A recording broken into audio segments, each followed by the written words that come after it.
They didn't send bombs, they didn't fire a single shot, but what one African leader said on Gaza shook the world. This is not a news report. This is a dramatized story, born of real pain, real courage, and Africa's rising voice. If you believe in justice, smash that subscribe button. Your ancestors are watching. Turn on notifications. Don't miss the truth. Share this with your family, your church, your crew.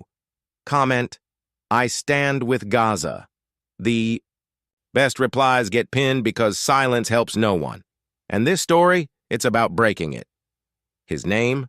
Captain Ibrahim Traoré, 34 years old, a soldier who rose from the dust of war, and on a cold November morning, he stood before the African Union in Addis Ababa, not with a weapon, but with a microphone. Behind him, a screen lit up, not with maps, but with faces. A little girl in a hospital bed. A boy holding a photo of his parents, gone. A mother digging through rubble, searching for her baby, and beneath it, one word.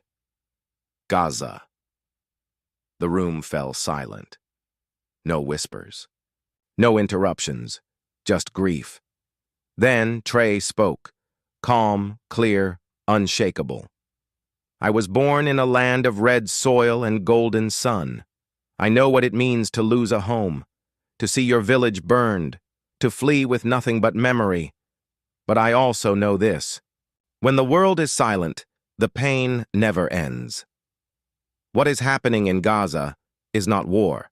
It is erasure. It is the crushing of a people for daring to exist. And if we, who have known occupation, who have been colonized, who have had our land stolen, if we stay silent, then we are complicit. He paused. They say we should be neutral, that Africa must not take sides. But I say, neutrality in the face of atrocity is not peace, it is betrayal. Then came the call. Close your ports to arms shipments, downgrade diplomatic ties, suspend trade with companies profiting from this war.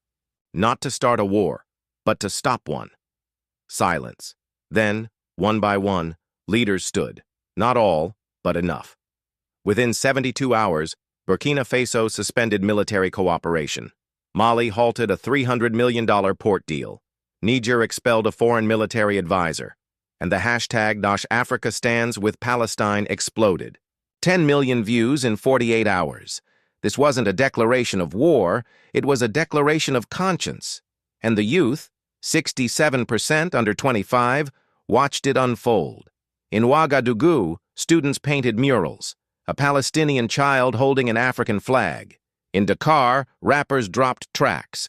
From Gaza to Gao, we rise as one.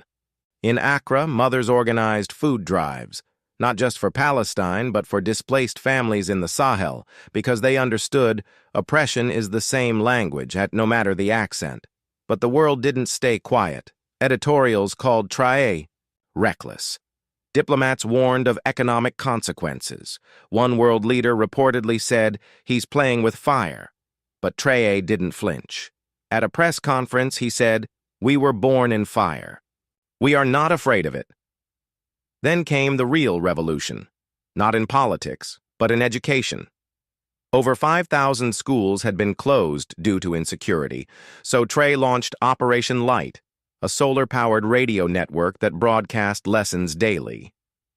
But now, he added something new, a weekly segment, Stories of Resistance. Not just about African heroes, but about Nelson Mandela, Malcolm X, Gandhi, Lebanese doctors in Gaza, Palestinian teachers teaching in bomb shelters.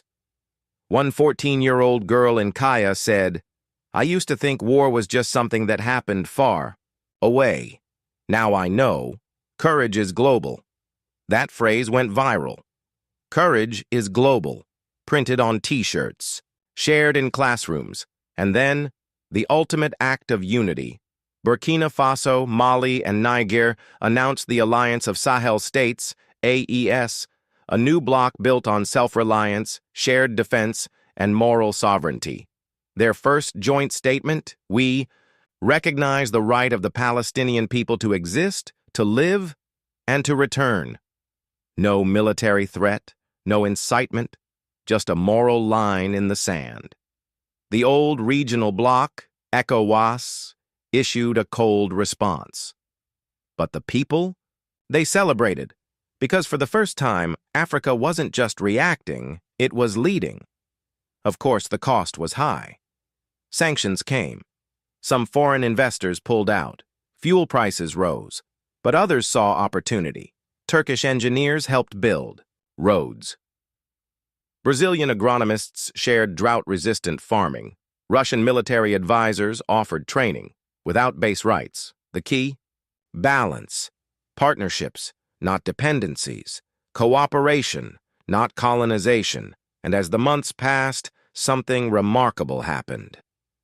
Tourism returned. Not luxury resorts, but solidarity tourism. Travelers came not just to see the Banfora waterfalls or the domes of Fabedugu, but to learn.